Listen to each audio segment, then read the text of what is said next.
हरिओम मंडळी, journey with Arpita सोबत तुमचं स्वागत आहे. चला तर मग आपण आज जाणार आहोत चांदेश्वरीला. सर्वजण आता निघण्याच्या तयारीतच आहे. स्वामीजींनी सुद्धा आता आपली मोठी गाडी काढलेली आहे. चला तर मग आपण निघूया. आपण आता आश्रमावरून निघालोय आणि अवघ्या 5 मिनिटातच जातेगावमध्ये येऊन पोहोचलो. आणि आम्ही आता घरून नाश्ता करून आलोच होतो, पण आपल्या गाडीला सुद्धा भूक लागली होती, त्यामुळे आम्हाला आता न्यायचं होतं तिला पेट्रोल पंपावर. तिची भूक भागवण्यासाठी आता आम्ही पेट्रोल पंपावर आलोय आणि तिथून निघालो. येऊन पोहोचलो ढेकू गावात. आणि ढेकू गावात आल्यानंतर आम्हाला इथं एक पूल लागला आणि पुढे गेल्यानंतर आम्हाला 2 रस्ते लागले. आता नेमकं जायचं कोणत्या रस्त्याला? एक रस्ता जातो नांदगावला आणि एक रस्ता जातो चाळीसगावला. तर आम्ही आता वळलोय नांदगाव रस्त्याला. इथे एक आला स्पीड ब्रेकर आणि आमच्या गाडीचा स्पीड इथे कमी झाला आणि आम्ही आता हळूहळू पुढच्या प्रवासाला लागलोय.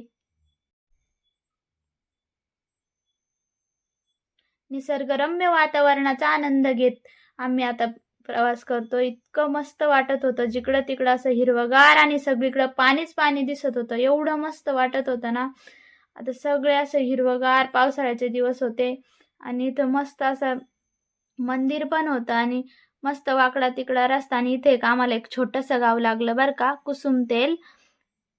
एकदम छोटंसं गाव आहे, पण डोंगरात असल्यामुळे एकदम मस्त आहे. आणि हे आहे कुसुमतेलचं बस. किती भारी बस स्टँड आहे. तुमच्याकडे आहे का असं बस स्टँड? जाऊ द्या, आपल्याला काय करायचं, आपण झाडं बघा किती भारी आहे. किती मस्त सुरक्षा कवच त्यांना लावलेलं आहे, ते पण साड्यांचं आहे बरं का. आता आपल्याला घाट लागला बरं का. खूप गाडी अशी जोरात पळते, कारण आता उतार आहे. आपण आता घाट उतरतोय ना, आपल्याला आता थोड्याच वेळात पोचणार आहे. आता आपल्याला 5 मिनिटं बाकी तो धबधबा बघण्यासाठी आता आपण घाट उतरतोय. आणि इथं एक छोटंसं मंदिर आहे बघा, म्हसोबाचं. आपण आता त्याचं दर्शन घेऊ आणि पुढे निघू. मस्त वातावरणाचा आनंद घ्या सर्वांनी. आणि आम्ही पण खूप खूप आनंद घेतला. खूप मज्जा वाटत होती. आणि ही बघा, ही ती नदी आहे, तिथून धबधबा येतो आणि त्या धबधब्याचं पाणी ह्या नदीला जातं बरं का. आणि पुढं आहे धरण. आपण 5 मिनिटात पोहोचणार आहोत. आता आपला घाट संपलेला आहे आणि आता आपल्याला जायचं धबधब्याकडे. आणि बघत राहा तुम्ही. आता आपले बापू आणि काका पण आपल्यासोबत होते. ते म्हणत होते आमच्या मागच्या इथून ओळायचंय. इथं आता आपण डाव्या हाताला ओळू आणि आता आपल्याला निघायचंच आहे. बघा, हा असा आहे रस्ता. थोडासा कच्चा आहे, पण व्यवस्थित होता. गाडी चालवायला थोडा त्रास होत होता, पण व्यवस्थित मस्त आम्ही तिथपर्यंत गेलो. आणि सगळी बघा किती इथे सगळे लोक येतात. सगळे कचरा पडलेला होता सगळीकडे. सगळेजण पुढे जाऊन पोचले होते. मला पण त्यांच्याकडे जायची खूप घाई होती. आता आपण त्यांच्याकडे जाऊ, चला.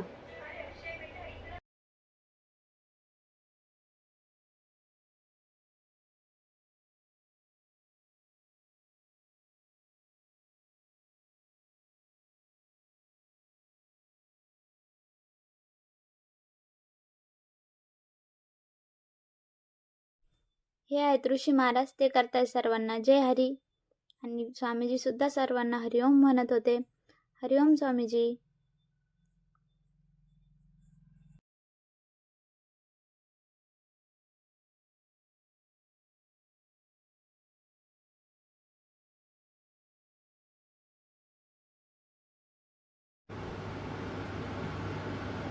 बघा किती छान धबधबा दिसतोय ना इथून.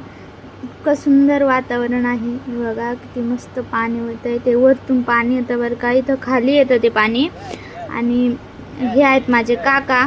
ते चला लवकर, आपल्याला पटकन खाली यायचंय. पावसाचं ढगाळ वातावरण झालं होतं. आता हे कोण होते हे तर तुम्हाला कळालंच असेल. स्वामीजींना कोणीतरी भेटलं होतं. स्वामीजी त्यांच्यासोबत बोलत होते. कोणीतरी ओळखीचं होतं. आणि इथं बकऱ्या पण होत्या बरं का. सर्व खाली इतकं दगडं होते ना, त्या पाण्या चालता पण येत नव्हतं. स्वामीजी पुढं चालतायत, यश पण त्यांच्यासोबतच आहे. आणि आता पाण्याचा प्रवाह इतका होता का पाणी डायरेक्ट पाणी माणसाला लोटत होतं, एवढा प्रवाह होता. आता आम्हाला पलीकडं जायचं होतं. मी पण पलीकडं जाणारच होती. यशने आता पॅन्ट वगैरे वरती करून घेतली, कारण त्याला माहिती आहे आता पाण्यात भिजणार आहे म्हणून. आणि मी पण ओढणी वगैरे बांधून घेतली आणि आता आम्ही पाण्यात उतरतोय. बघा आता पाण्यात उतरतोय. मी तर पुढं गेली, पण माझी हिंमतच होत नव्हती त्या पाण्यात जायची, कारण पाणी लोटत होतं ना, त्यामुळे मी परत मागं आली होती. पण माझ्या काकाने माझा हात धरून पुढं नेलं. ते म्हणे चल मी तुला नेतो. आणि पाण्याचा प्रवाह पण जास्त होता आणि पाण्यामध्ये ना मोठे मोठे दगड होते. त्याला शेवाळ आलेलं होतं ना, ते पायच त्याच्यावरून सटकत होते. त्यामुळं ना काकाने मला हात धरला आणि आम्हाला पुढं नेलं. आणि पलीकडे गेल्यानंतर मी इतकी भिजली होती ना, तर माझ्या तर कमरापर्यंत पाणी होतं. कमराच्या थोडं खाली होतं, परंतु मी भिजली होती. बघा मी किती भिजली.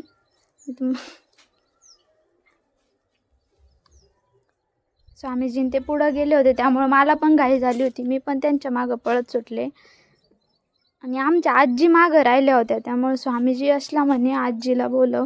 तेव्हा तो आजीला बोलवतोय. त्या आजी तिथंच बसल्या होत्या. आजीला येताच येत नव्हतं, पण नंतर आजीला कोणीतरी घ्यायला गेलं आणि ते घेऊन आले आजीला. आता आम्ही पुढं चालतोय.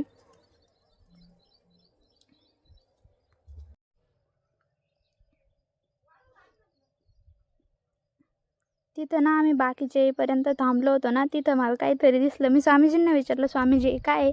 स्वामीजी म्हणे अगं ते ना आदिवासी लोकांचं आहे ना माशाचं जाळं आहे, ते मासे पकडतात. म्हणजे इकडं ह्या भागात जास्त या डोंगरामुळं आदिवासी लोक राहतात ना, त्यामुळं ते माशाचं जाळं. किती पाणी बघा ना, किती आवाज येतो फक्त. आणि सर्वजण आता आले होते, त्यामुळे आम्ही पुढे चाललो होतो. मागं थांबले होते, त्यामुळे आम्ही थांबलो होतो. आणि मी कॅमेरामॅनला बाय करत होती, ते खालीच राहिले होते. आणि हा बघा यश मला तेव्हा म्हणत होता तू मला व्हिडिओत घेऊ नको, माझे कपडे चांगले नाही. पण मी त्याला म्हणलं अरे काय होतं कपड्याला, म्हणजे त्याला ना इथं येऊन ना आंघोळ करायची होती. त्याच्या सकाळी आंघोळ केली तेव्हापासून त्याचं तरी पण चालू होतं मला आंघोळ करायची, मला तिथं जाऊन आंघोळ करायची. पण मग टाईमच नाही भेटला. इकडं आभाळ आलं होतं आणि आम्हाला पटपट वरती जायचं होतं आणि लवकर खाली यायचं होतं. त्यामुळं स्वामीजी म्हणे पटपट झाला, इथं ना 20 मिनटात पूर येतो, कारण की डोंगर आहे. त्यामुळं सगळं पाणी एकखट येऊन आणि याच नदीला येतं ना, त्यामुळं आम्हाला पटकन वरती नेलं आणि पटकन खाली आणलं. आता आम्ही चालतोय पुढं. आम्ही फार लांब गेलो होतो, हे सर्व शूट करायचं होतं, त्यामुळे कॅमेरामॅन मागच थांबले होते. पाणी बघा,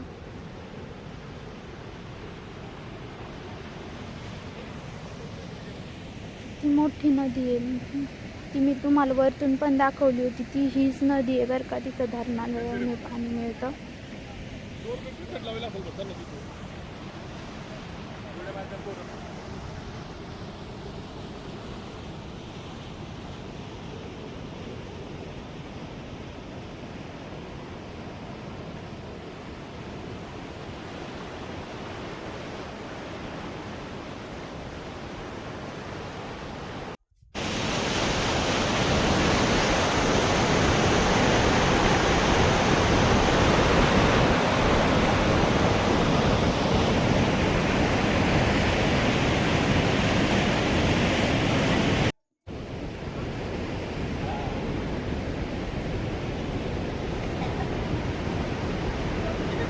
तुम्हाला जर या स्थळाविषयी आणखी माहिती पाहिजे असेल किंवा कोणाला आणखी माहिती असेल ना, तर तुम्ही कमेंट करून सांगू शकता.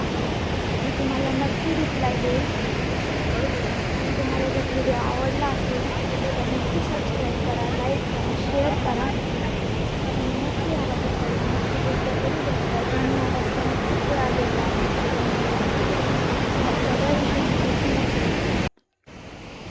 ते बापूचं आणि स्वामीजींचं काहीतरी बोलणं चालू होतं. आता आम्ही वरती पोचलो आहे, थोड्याच वेळात आम्ही पोचणार आहे.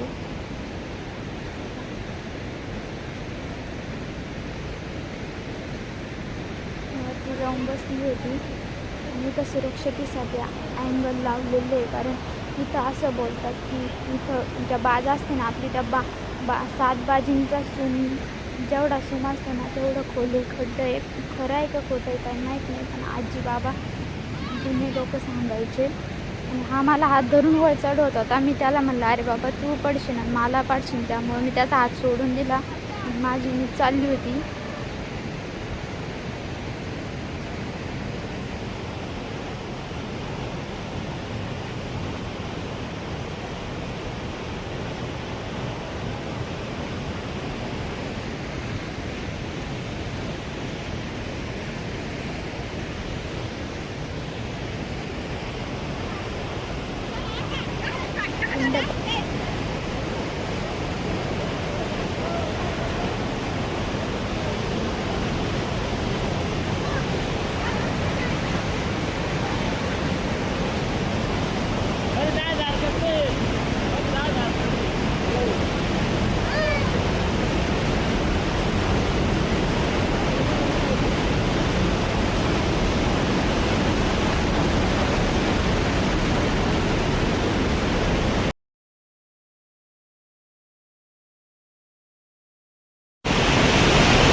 आता सर्वजण खाली उतरतोय.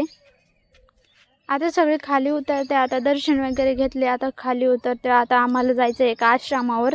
तुम्ही पुढे बघतच राहा, मी तुम्हाला सर्व दाखवलेलंच आहे. आणि छोटा ब्लॉग पण तुम्ही बघितलाच असेल, तो बघून जर तुम्ही आला असाल तर तुम्ही तर आश्रम बघितला नसाल. मी त्याच्यात बोलली होती का आम्ही एका ठिकाणी अजून गेलो होतो, तर आम्ही एका आश्रमावर गेलो होतो. तिथं आम्ही जेवण केले, भजन केलं. मी ते तुम्हाला नंतर दाखवतेच आहे, तुम्ही बघतच राहा. किती नितळगार पाणी होतं बघा पिण्यासारखं. इकडचे जे आदिवासी लोक आहे ना ते हेच पितात.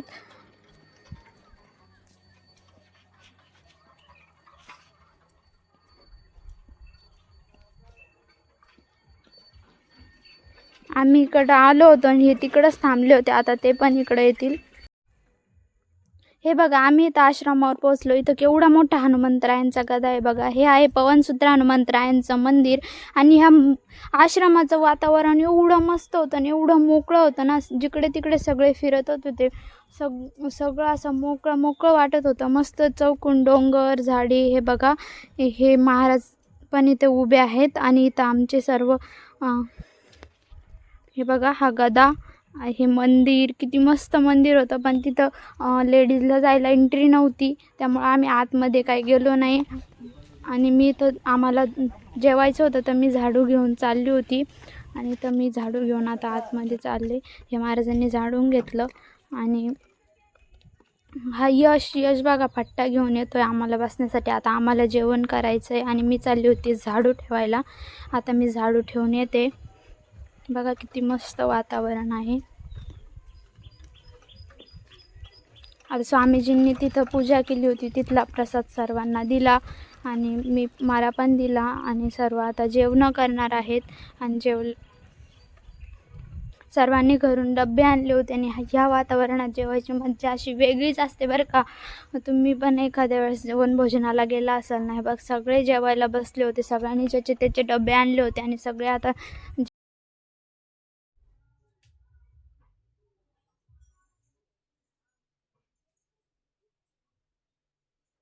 बापूचं कोणाशी तरी फोनवर बोलणं चालू होतं.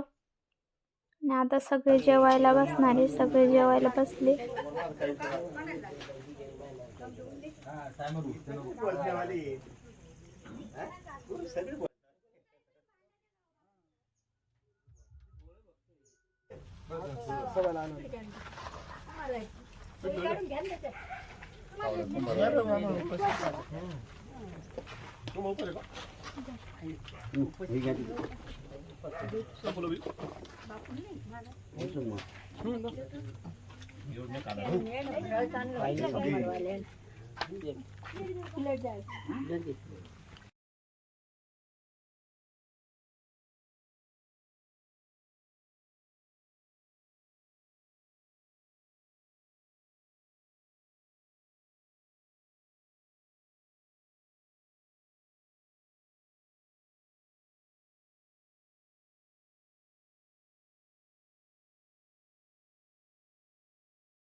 भजन झाल्यानंतर सर्वांसाठी आश्रमातल्या बाबांनी चहा बनवला. सर्वांनी चहाचा पण आनंद घेतला.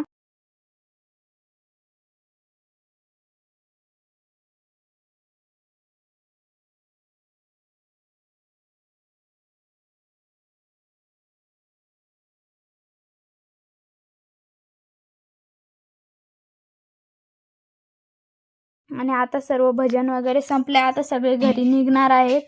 बघा सर्वजण, हे आहे तिथले बाबा आणि हे आहे आमचे काका. आणि आता सर्वजण, हे महाराजांनी पण पाकवाद सगळं आवरून सावरून सगळे घराकडे निघाले होते. आणि आता आम्हाला जायचंय घरी. आणि हे बघा, हे महाराज जय हरी म्हणत होते. आणि यशचंद माझं काहीतरी चालू होतं, तो मला म्हणत होता ते बघ तिथं खैराचं झाड आहे. पण मलाच माहीत नाही खैराचं झाड म्हणजे काय.